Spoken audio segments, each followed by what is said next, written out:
Hi, everyone, and welcome back to Keep Indiana Learning.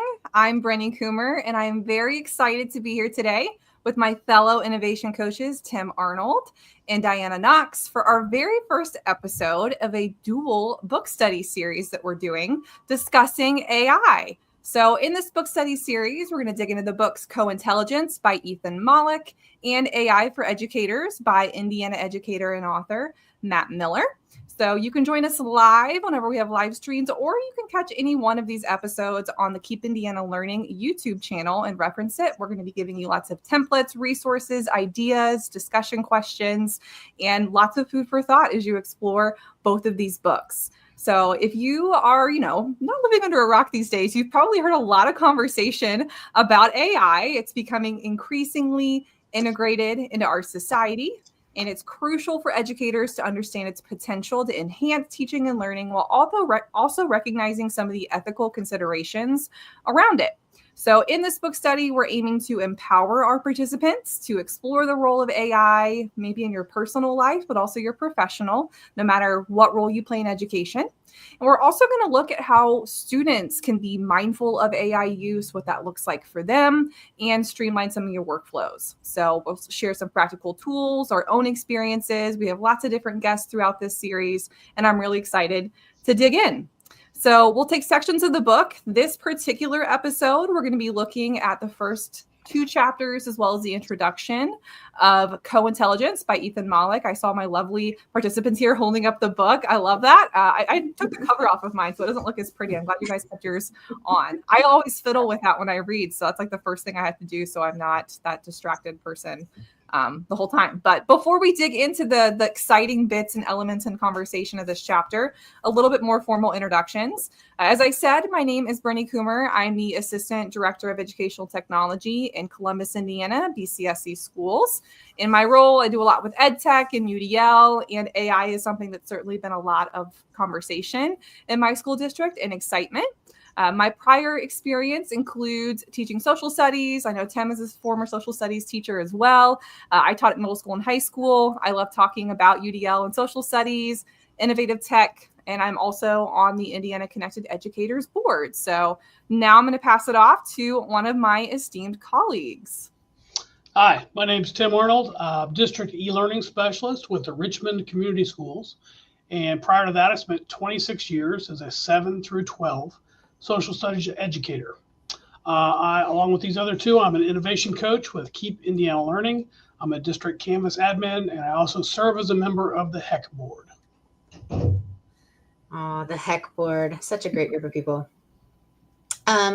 So my name's Dianna Knox. I'm a technology instructional specialist at Clay Community Schools, straight across I-70 from Tim on the other side of the state, over in Brazil. And I was in my former life an English teacher and a Spanish teacher. So I really have embraced the role of educational technology in the classroom. And this is my 8th year in this position, but I also have kind of immersed myself. I work as an instructor community coach, and I'm an ISTE certified educator. And I'm a former HEC board member, and actually getting ready to go present at my first FETC next week. So I'm excited. And she's going to do amazing. She is amazing. All right. So digging into the sections of the book we read this time. I know that, Dianna, I think you said you were doing the audiobook, which I discovered that maybe like 20 minutes before this live stream. And I was like, oh my gosh, I've gotten really into audiobooks. Why was I not doing that before? So if you have a Spotify account, it's actually on Spotify included in premium. So if you're already using that anyway, not that I'm like a spokesperson for Spotify, but I discovered that before this and was like, oh, that's amazing. Yeah, I found that like when I'm driving between buildings or something like that, that's a good time for me to listen to books because I sometimes struggle to pay attention. Or I've even started like listening to the book and physically reading along, and that helps me stay focused. I love it. In the spirit of UDL options, right? Whatever reading format works best for you, go for it. So in the first section of this book, I love the author's writing style because he just is so engaging and humorous. And you definitely get that with the audiobook as well. But to start off the book, in the introduction, he talks about 3 sleepless nights he experiences with his first exposure to more of this advanced AI that all of us are very familiar with, I would say, at this point. So my question for my colleagues here is, did you have a similar experience, some of that wonderment and awe the first time using AI, but also some concern? And if so, what was the tool or tools that brought that reaction out of you? Yeah, I can tell you, I know the date now. I know that ChatGPT opened up in like November of 2022, and the floodgates opened and everything happened. But and I kind of followed along with stuff and learned as I went. But it wasn't until just this past, I'm going to say October or November, that actually my daughter, who's a UI and UX designer, sent me this link to this thing called Google's Notebook LM. And I was like, what is this? And it was the first time I got those chills that led to those sleepless nights. So for me, it was Google Notebook LM. If you haven't tried it, check it out. But it gave me those dual feelings of unlimited possibilities and the potential for unimaginable chaos that we often feel when we're dealing with AI. Mm-hmm. So if you haven't checked that one out, check it out. That was it for me. No doubt about it. Yeah. It's one of those things, when I was in the classroom, I was guilty of being excited about the new shiny thing that was presented to me or that I heard about. And I didn't always think about the things that I think about now on this side of the desk. And so for a moment, when I first was introduced to AI, I caught myself being the new shiny person, where I just was excited about how quickly it could do things that I manually took so long to do. But then, I immersed myself in trainings for it. And in encountering some of that, I've encountered some people that maybe I think aren't thinking about the ethics side of it. And that gave me pause. And it caused me to come back actually and talk to my technology director, who is very cautious about stuff like that. And so sometimes his caution has caused he and I to maybe not always see eye to eye, but I came back to him and said, oh my gosh, you were in my head and you'd have been so proud of me because I was so concerned about this. So I think the possibilities are fantastic, but the implications of the ethics is a little bit scary, because if somebody is unscrupulous and gets in there, there's a lot of possibilities of things. Absolutely. And I think in your point in saying the potential, but also the fear that brings about it really drives home, honestly, the first couple of themes from these early chapters, and those feelings that you have of like, oh my gosh, this is going to save me so much time. But wait a second, this is also kind of scary, some of the things that it can do so quickly and how it does seem human at times. I think my first exposure to all of this, it was actually, I think like I was a little later in the game, and usually I try to be on top of things, but I remember I was in my office, and our special education director, who's a dear colleague of mine, he's now since retired, came like sprinting up, and he was knocking on my door, and he just had this look on his face. So I said, come in, what's wrong, George? And he's like, I just heard about this AI tool that's going to take over the world. And I was like, what on earth are you talking about? And he was talking about ChatGPT. And then I spent like the next couple of hours just exploring. My tech director and I were working on it. And I think we had some of those same initial fears, just the privacy pieces and just some of the considerations and ethical use.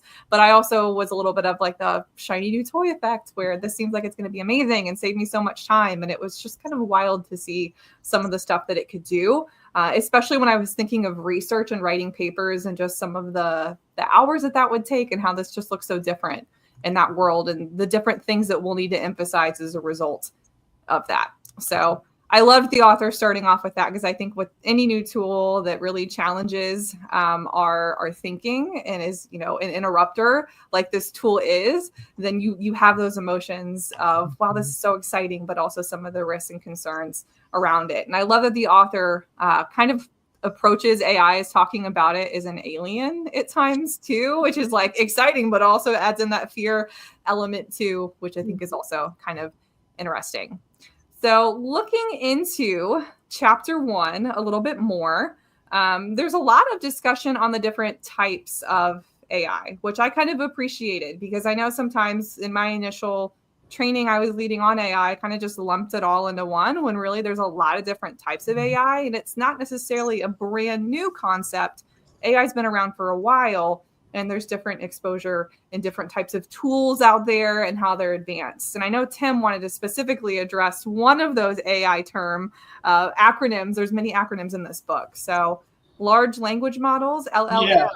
Yeah, anytime you see that LLM, it does stand for a large language model. And so we're talking about something like a chat GPT. So if you hear somebody talking and they say LLM, they're saying large language model, and that just means it has consumed an unimaginable amount of data. We'll get into a little later, weights and things like that. And it's using that data to create some outcome based on the prompt that you give it. So it has millions and millions and millions of bits of data involved in its creation. And there are many of those, but large language model is a term you're going to hear us use a lot. So if we say LLM, that's what we're referring to. And, I think we've been so familiar. We've had predictive AI for quite a while. And I think that is something that maybe some people don't even realize has been artificial intelligence. It's just something that eased its way in and it's become so commonplace. But this generative AI with the LLMs is it's a game changer. Yeah, the Amazon knowing what clothes I want to buy next before I even have found those clothes, or giving me book recommendations and things, all examples of more of that predictive type. And specifically, that was really what we were seeing more of in like the 2010s. I'm a timeline person. My brain was like writing all of us out in a timeline and thinking through the different pieces. I know maybe Tim was the same way, being social studies. That's where I'm like, oh, like landmark events, like I could have this in my classroom.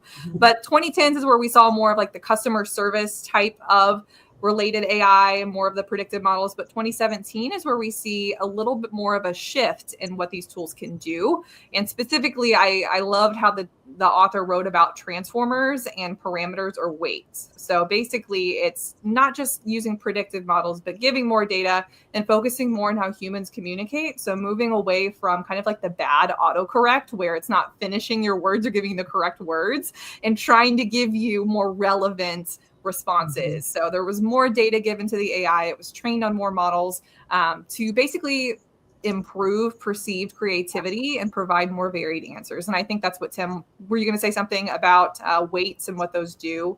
Yeah, I think that, Mollick gives a great example. I think we all mentioned it, but there's the apprentice chef analogy that he gives, where you might have a billion different ingredients, but until you start putting those together in a certain way or in a certain order, it's just going to be a mess. And so by using those weights and those other bits of data, slowly but surely, you're going to create better and better outcomes. And that's one of those ethical things that I think we're going to talk about, is that it matters who's inputting the data. It also matters whether the data is free to everyone or it's being used without consent.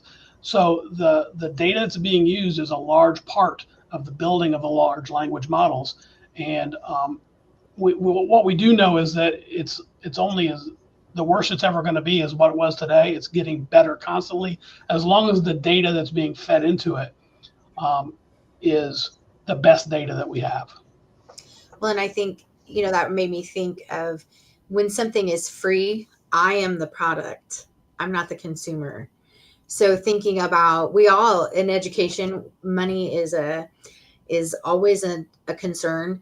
And so we like to look at what tools can do for a no cost or a minimal cost.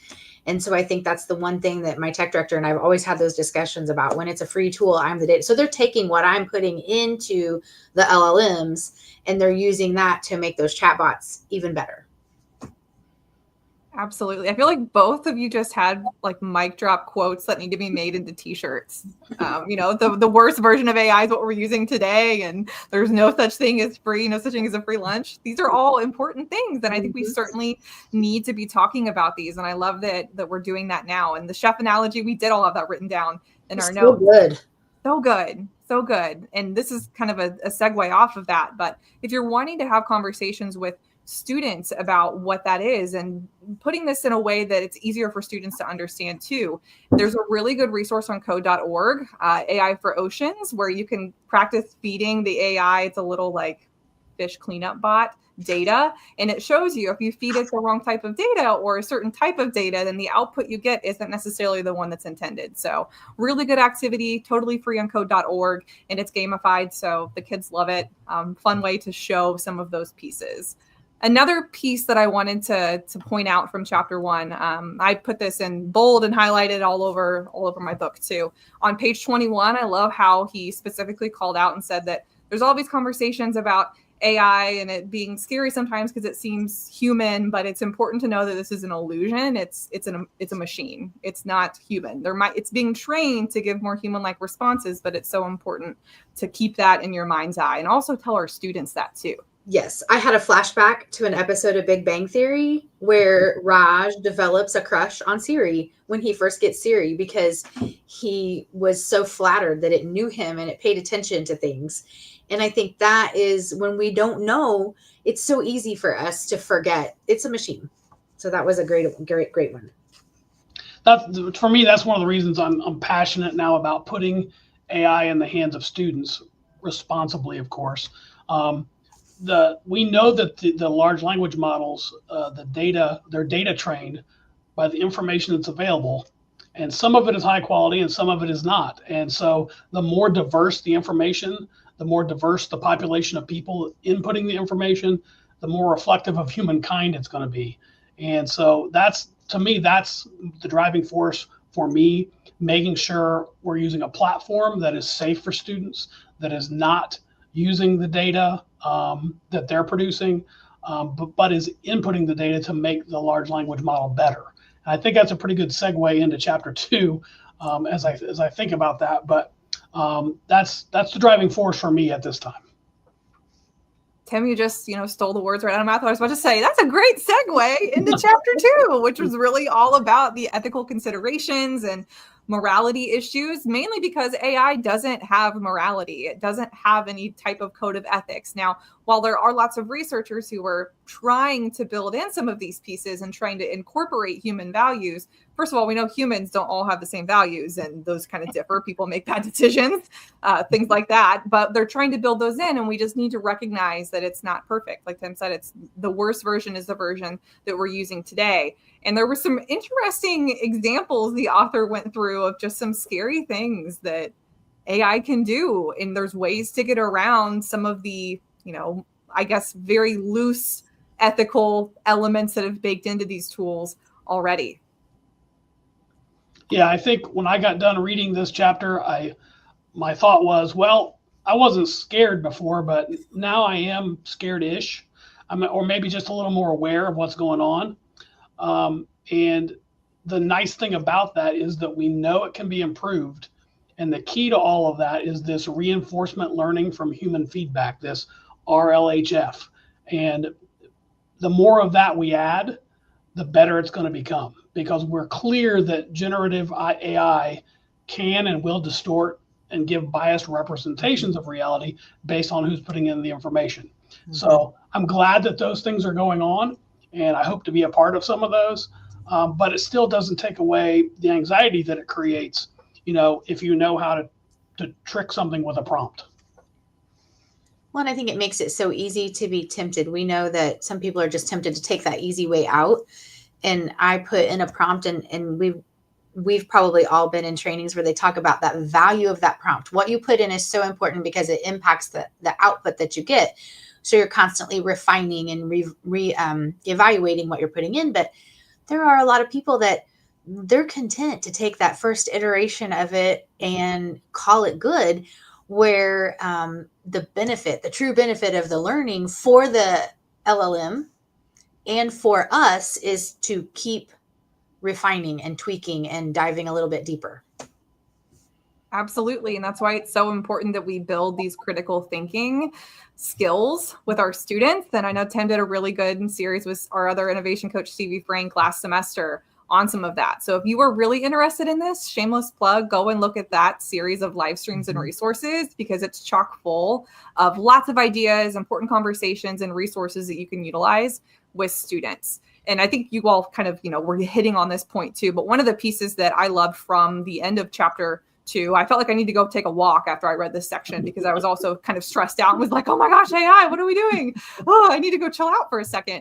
But page 43 and 44, I agreed with the author in saying that government regulation, there's efforts to regulate AI. There's work that's being done. It's not always going to be able to keep at the pace, though, that these companies are doing. So it's really important that as a society, we put the pressure on these companies. And that's really something that I think the author drives home, that I think is important. And as educators and those working in school districts, we also need to put the pressure on these companies that are coming in and trying to show us these shiny new toys and things that we can use, and why it's so important to be mindful of these ethical issues and considerations and privacy pieces as well.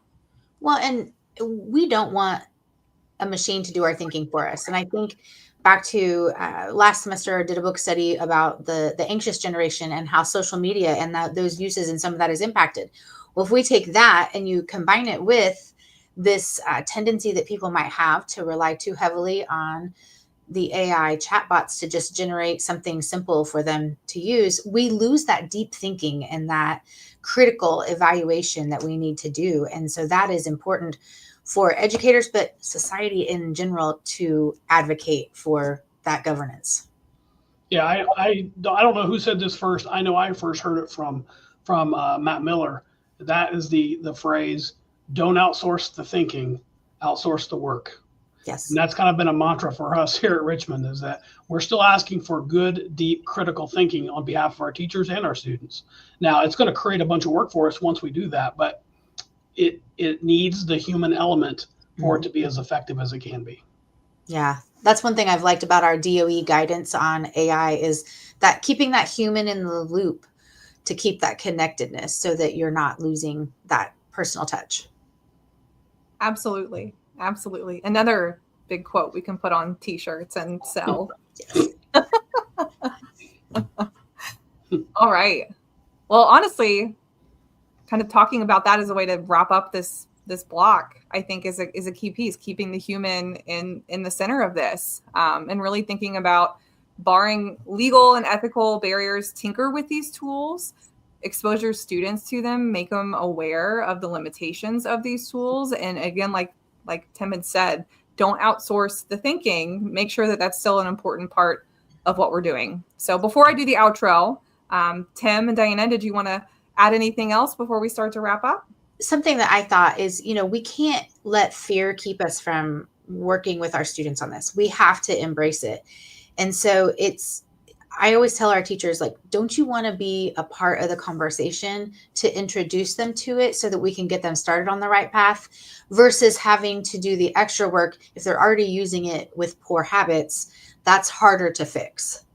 So get ahead of it. Let's be proactive rather than reactive. Great. I love it. Last t-shirt of the day. Plan, don't ban. Mm-hmm. Absolutely. Oh gosh, all of these quotes. That's a good one. I think that's another Matt Miller quote, I think. I'm pretty sure I've heard him say that. We'll give him credit. That's full of great gems. Yeah. Shout out to Matt Miller for being a key member while he's not here presently on this live stream. We appreciate you. All right. So with that being said, I wrote out a lot of discussion questions, and we kind of just even went deeper into some of these pieces than what I had initially mapped out. But I want to say thank you all for joining today, whether you're joining live or you're catching up with us asynchronously at a different date and time. We do have a couple of discussion questions to consider before we sign off. So he gives examples, Mollick does in the book, of co-intelligence being applied effectively. So when you think about AI or collaborating with AI tools, what are some of the positive ways that you've seen these tools used in education, whether it's in your role as a teacher or if you're in a different role, how you've seen it be used in powerful ways? And then another question here is, what ethical considerations does the author raise about AI and what resonated with you? So we highlighted some of our pieces that we thought were super relevant. So we'd be curious to hear about yours. So you can tag us on Twitter, social media, comment on the YouTube video. Let us know. We would definitely like to incorporate some of your thoughts in our future conversations. So let us know. We have many more sessions related to this book, as well as the other book, which I think Tim is grabbing. There we go. He's always on it.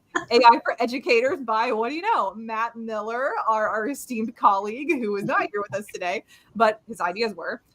So thank you again for joining. We'll be here again in a few weeks. Thank you, Tim. Thank you, Dianna. This was wonderful. I feel like it sparked creativity and more like deep thinking in my brain. So that's our plan. And we'll have an AI amazing time, me being cheesy, putting that in. Thanks for letting me join you guys today, because I know you guys are going to be here throughout, but I appreciate the opportunity to be a guest. Anytime.